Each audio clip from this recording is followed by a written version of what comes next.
Hello one and all, this is Soulful Lordy, James Bullock, once again with another video game first impressions. This time around, Samurai Warriors 5 for the PlayStation 4, Xbox One, Nintendo Switch, and PC.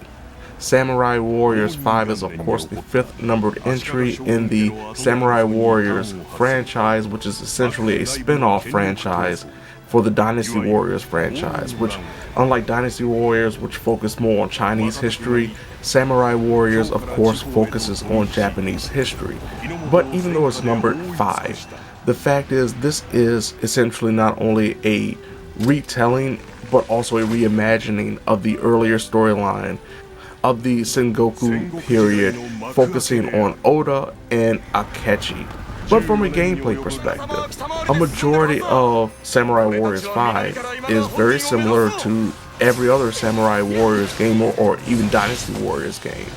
Depending on what part of the story you're at, what mission you're playing, you'll be able to play as one or two characters, where you'll, if you're playing with two characters, can switch at any time during a battle between characters, in the case of the PlayStation 4 by touching the touchpad.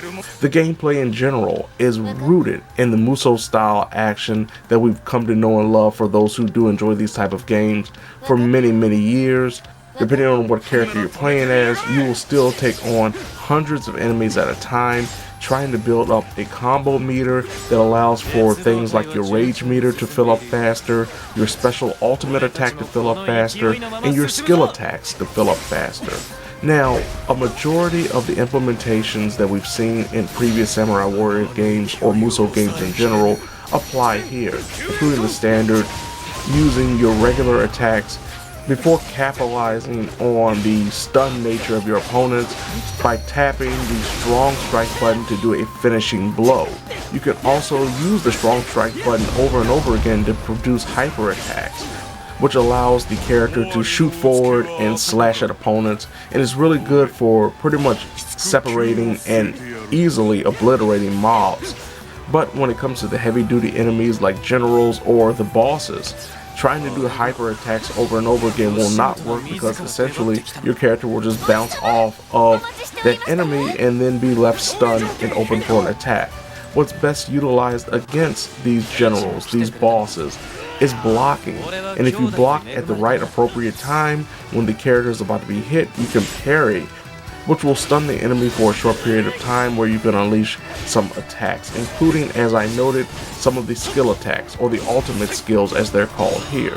The ultimate skills are pretty much a implementation that was used in the One Piece Pirate Warriors Musou game that came out last year, where you're able to assign 4 different special skills to every character that you're playing with, and then you can use those skills in battle, but they have to be recharged after usage. These special skills recharge pretty quickly, so it doesn't feel like you're very limited in terms of utilizing them in battle, and they work incredibly well, from just regular attacks to actually buffing up your character temporarily with defense and attack power.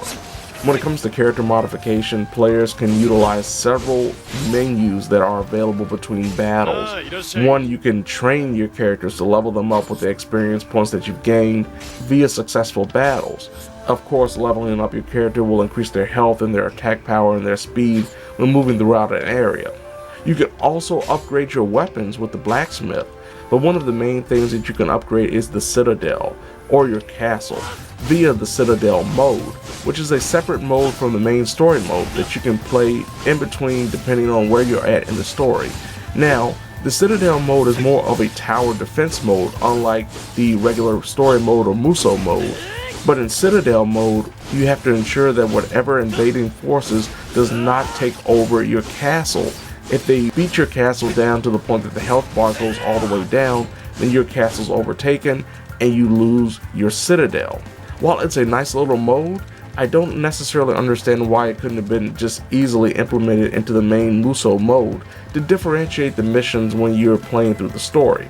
There's also the return of free mode that allows for you to replay these missions that you've already done in the story mode with any character that you've unlocked, because the majority of the time you're playing with Oda or Akechi if you're playing the main story. So it takes away some of the fun of experimenting with the grandiose amount of characters that you can play as, though a lot lower in terms of number and options when it comes to the roster compared to other Samurai Warriors games, but it's still a plentiful amount of people to play with if you choose to do so. There's also, of course, the grading system that returns depending on how well you do time-wise, how many enemies you killed, how many bonus objectives you've completed. You will get a grade, and depending on where you are in the story, if you can get an S ranking with your grade, you will unlock side missions that you can complete to see some more expansion of the story and its characters. From a technical aspect, I haven't really had too many issues with Samurai Warriors 5 in terms of frame rate drops. The biggest issue when it comes to Musou games returns here, and that is the camera. Depending on what stage you're playing in, depending on the scenario, the camera can sway, swoop, get stuck behind a wall, and make it pretty much impossible to see where you're getting hit or where your character is.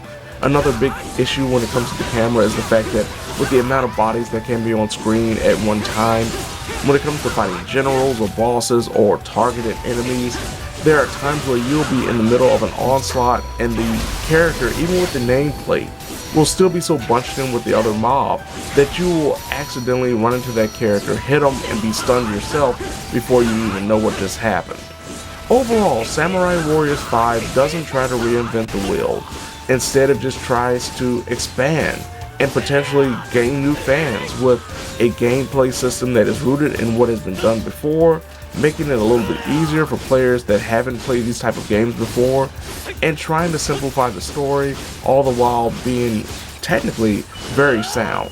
If you've enjoyed Samurai Warriors games in the past, or you enjoy Musou games in general, but didn't enjoy the bloat and the overbearingness of some of the modes, implementations, and roster from the previous games, this is definitely for you. But if you're tired of the Musou games, or you're tired of Samurai Warriors, or you just want some more innovation when it comes to these games, you won't get it here. So there you have it. This has been Soulful Lording. James Bullock, once again, with another video game first impressions. Samurai Warriors 5. For the PlayStation 4, Nintendo Switch, Xbox One, and PC.